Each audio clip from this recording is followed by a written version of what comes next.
Joining me now to further the discussion, we have Sabrina Singh, former Deputy Press Secretary at the Pentagon, along with Democratic strategist and Columbia professor Basil Smikle, and Brendan Buck, former Press Secretary to House Speaker John Boehner, both of whom are MSNBC political analysts. Sabrina, you first. Did any meetings happen during the Biden administration at the DOD that the public did not hear about that seemed similar to this one? I mean, how unusual is it that Elon Musk has a meeting there?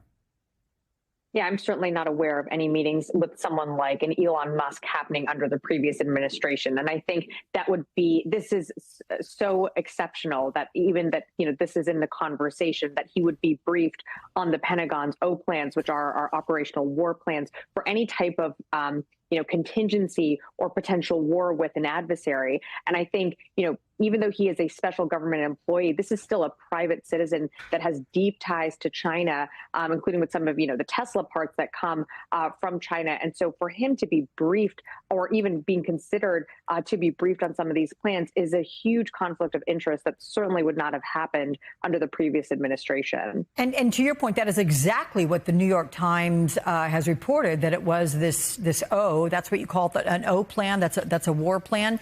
It's been quickly denied by Donald Trump, as well by Secretary Hegseth. Trump said if China was brought up, we heard him say Musk would leave. What's plausible here? What do you believe?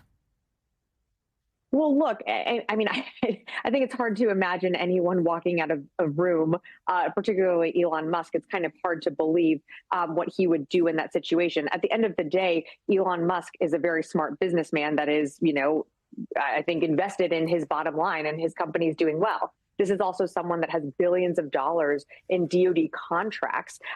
So, would he have walked out of the room? I find that hard to believe. I think, being in a room like that, it's being reported that he still received a briefing from the Indo-Pacific commander, Admiral Paparo. That's not something that other businesses got that day. So I think he would certainly have a leg up on any innovations or thought processes that the Navy or, other services would have that, would give him a competitive advantage. And that's why there's this conflict of interest. And that's why, the reporting on this was so concerning. So you say that it's confirmed that he did meet with the admiral who would be in charge of war. He would be the commander if there were a war with China. It was certainly reported that Admiral Paparo, that there was this meeting that he was going to have. I think, it was going to be a virtual meeting. Even if it was an unclassified meeting, that is still someone that is getting unprecedented access. It's not like Elon Musk has been tasked with being, the advisor on China. He is the so-called, government efficiency expert and cost cutter.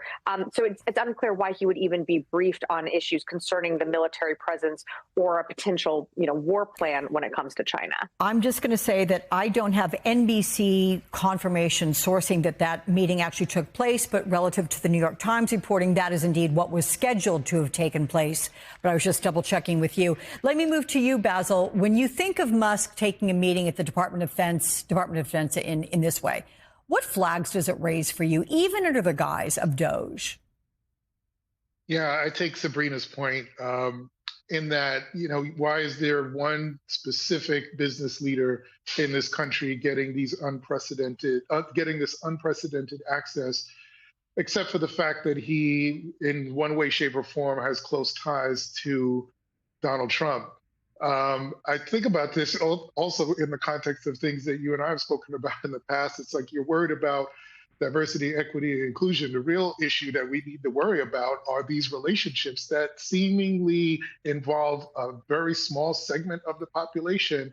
Those are the relationships that we all should be really concerned about, because they have nothing to do with talent. They have more to do with just proximity. And the concern that I think a lot of Americans have is that you have a person in Elon Musk who doesn't seem in any shape or form to be subject to the kind of accountability and transparency that you would expect from anyone else in government. Mm-hmm. And that, on that list of people who have lost he's taken away their clearances, the president has taken away clearances, the former Secretary of State, who you'd think he would want to consult on some of these matters.